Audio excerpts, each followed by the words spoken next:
Welcome back to On the Rise as Canada falls 2-1 to Switzerland in Vancouver, missing out on top place in Group B, falling to second place and heading to LA to more than likely face South Korea. But this game wasn't all negative, as Canada made history, advancing to the knockout stages for the first time in the country's history into the round of 32. And yes, it won't be on home soil in Vancouver, but this side has still inspired a nation.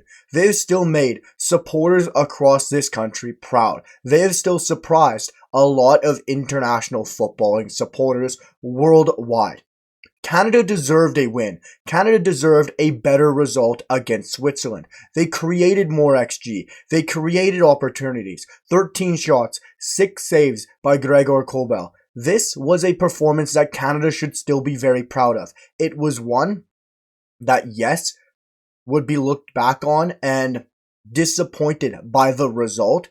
But this was still a game where Canada played at a very high level, where they still had a very good performance and some tweaks from a starting lineup perspective and some better defending. Canada comes out of that with a very impressive victory.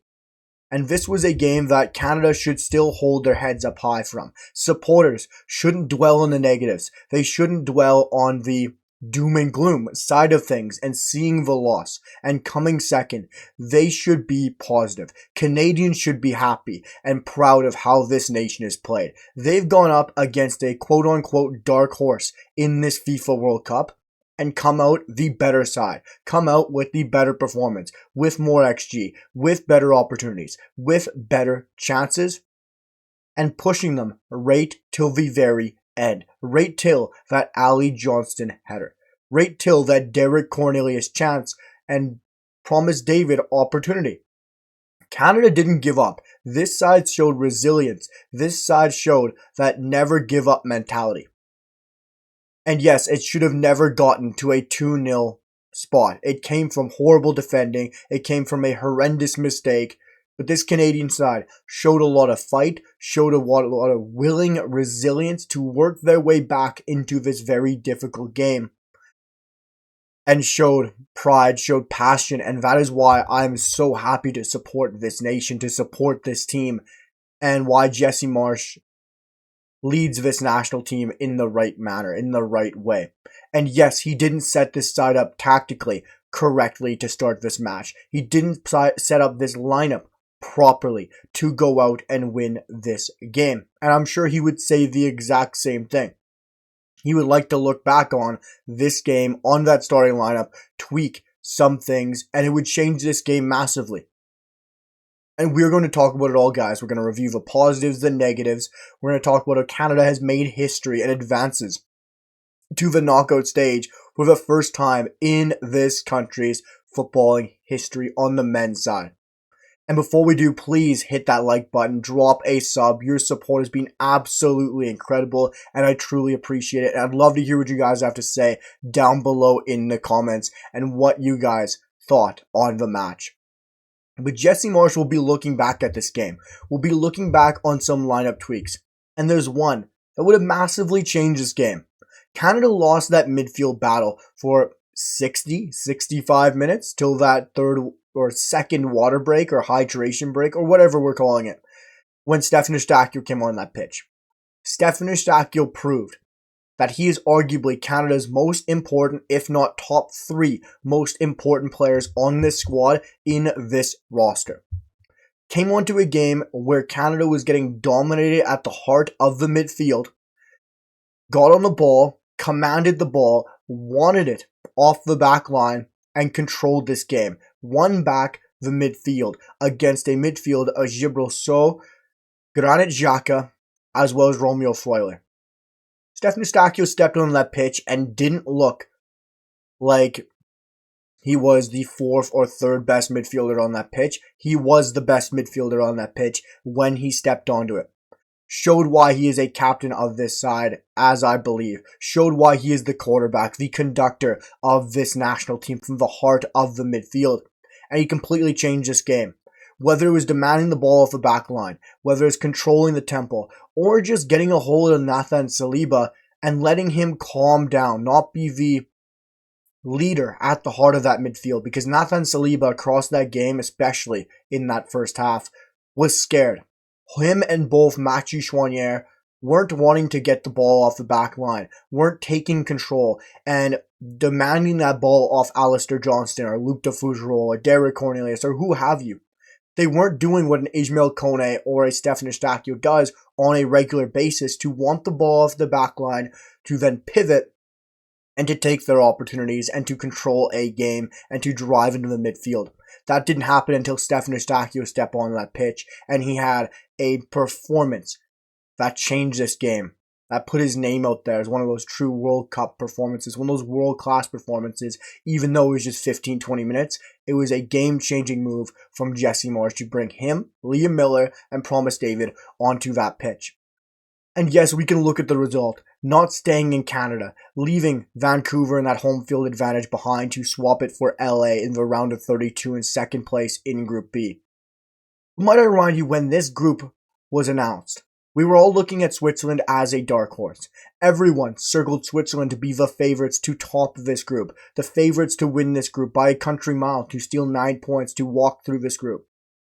No one expected Canada to push a very good Swiss side to the brink, to be arguably the better side across 90 minutes, to have the lion's share of chances, to play the better football. And that was Canada. Canada had a game that people will spark attention from. And that is something this team, this nation, should be extremely proud of. And if Jesse Marsch is able to bring in Moise Bombito for Derek Cornelius, if he's able to bring in Stephen Eustaquio next game for Mathieu Choinière, things will massively change. The pressing, the control of the midfield, it will all come back just like that last 15-20 minutes in this game, which we all need to be so positive about, because that was an incredible ending to that match where Canada showed that resilience, showed that fight that we all know so well under Jesse Marsch, and they worked so hard to get their way back into this game.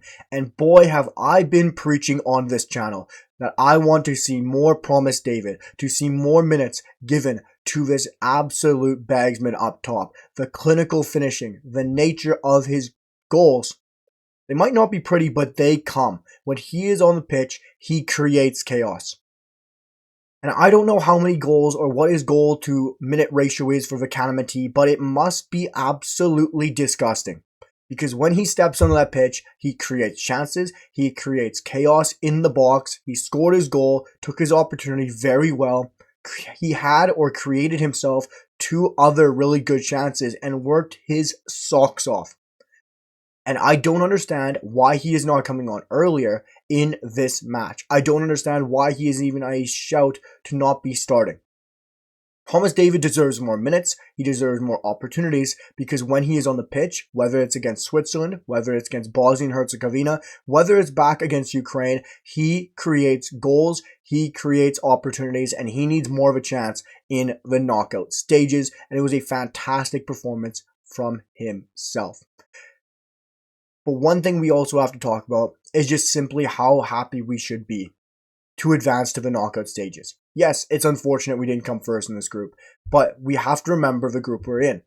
Were we ever expected to beat Switzerland? Were we ever expected to advance as first place? Maybe in Jesse Marsch's mind, but in every Canadian supporter, we were circled on as hopefully getting second place and maybe getting third place to advance to the knockout. That was the hopeful look.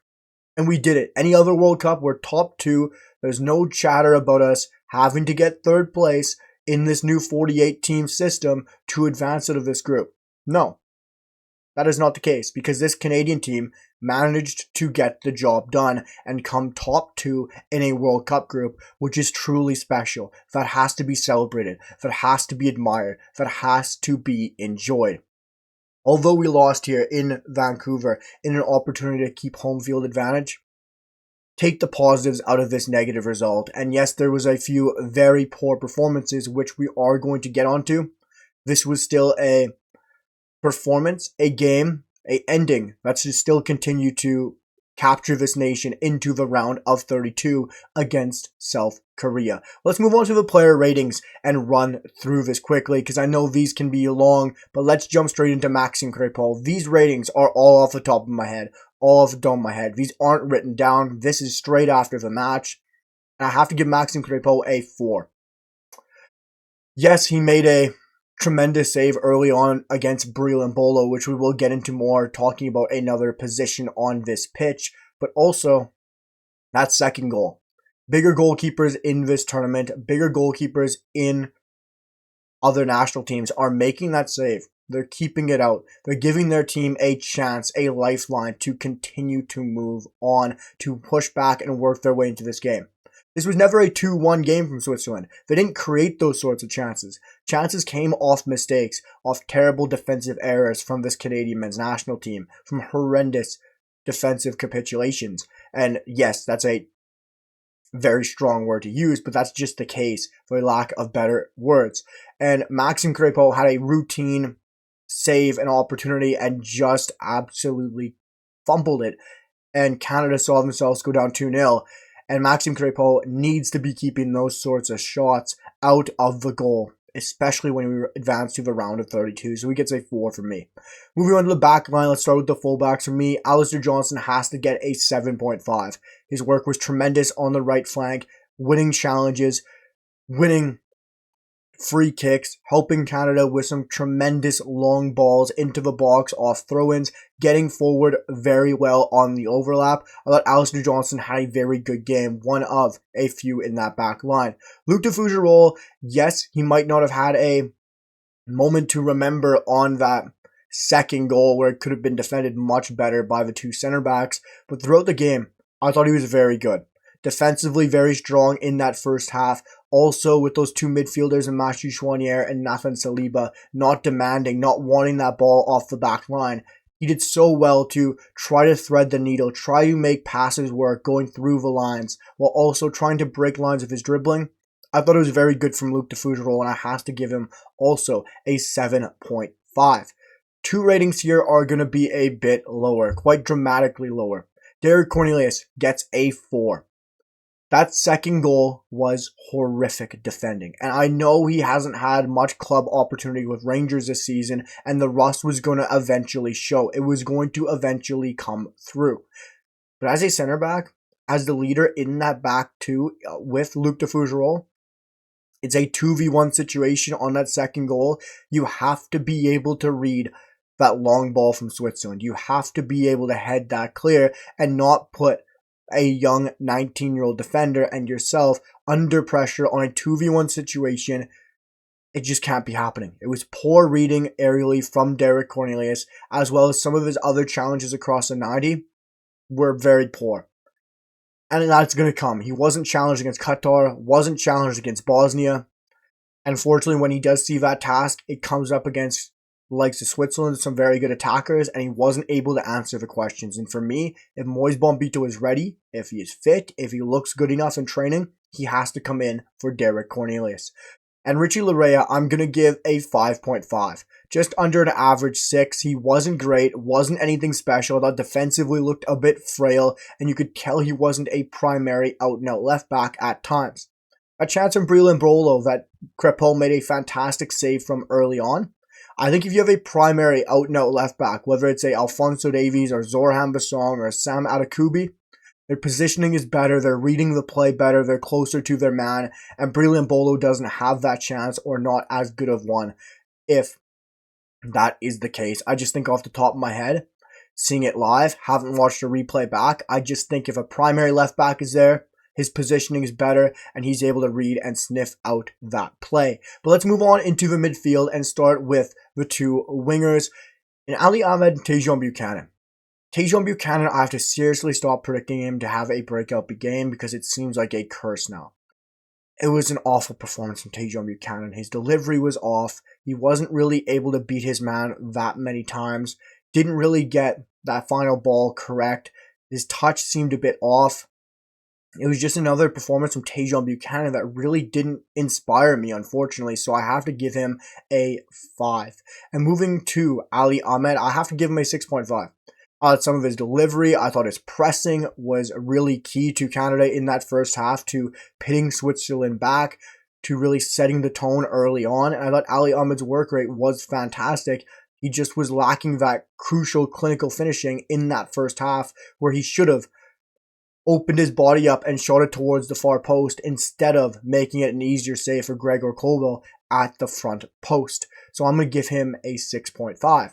Moving into the heart of the midfield, this one is a bit more controversial, but Mathieu Choinière is getting a 4. Just like Derek Cornelius and Maxime Crepeau, Mathieu Choinière had a very poor performance. He was hiding, he looked scared, he wasn't demanding or commanding the ball off the back line like we needed him to, and it was a poor performance from him.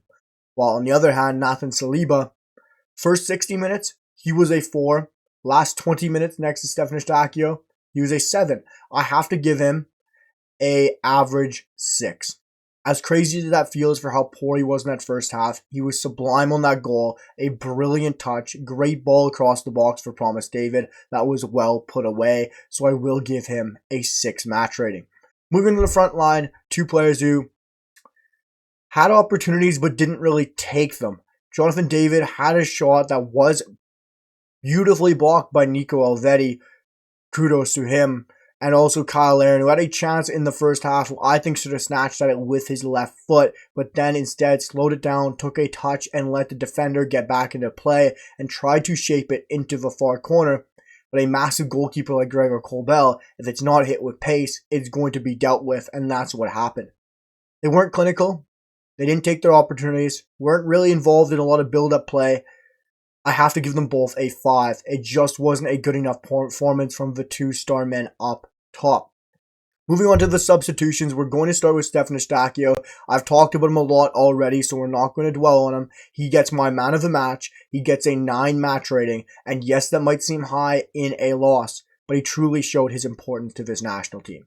Liam Miller came on. I thought he did a lot really well. Created chances, got his ball into the box. Delivery was spot on when it was needed. And his work rate and his intelligence to take a foul and a yellow card to stop Switzerland from having an opportunity was very good. So Liam Miller for me is going to get a 7, and Promise David gets an 8. Promise David's performance was terrific. Got on, created chances, made havoc, scored a goal once again for Canada. I don't know how you can argue for him not to get more minutes. And the other 2 subs were Tani Oluwase as well as Jacob Schaffelberg. Thought they did well. Not enough time to do more than getting an average 6 for me, so that's what both of them get. But guys, look at the positives. This team learned a lot in this game. They showed that they can go toe-to-toe against a quote-unquote dark horse in this tournament. That yes, might all be not running out to their best yet in Switzerland, but they challenged a very good European nation. They played some very good football. Arguably the best team on the pitch. 13 shots, 6 saves from Gregor Kobel. More XG for Canada than Switzerland. They need to be clinical. They need to take their chances. But Canada had a very good performance and have made history, advancing to the knockout stages for the first time in the country's history. Yes, they might not be staying in Vancouver, but they're heading to LA and against not an elite nation in the first round of knockouts. Let me know your thoughts down below in the comments. If you made it this far in the video, I truly appreciate it, guys. Let me know if you have. Let me know your thoughts on the game. Smash that like, hit that sub button. I'll see you guys for the next one. Peace.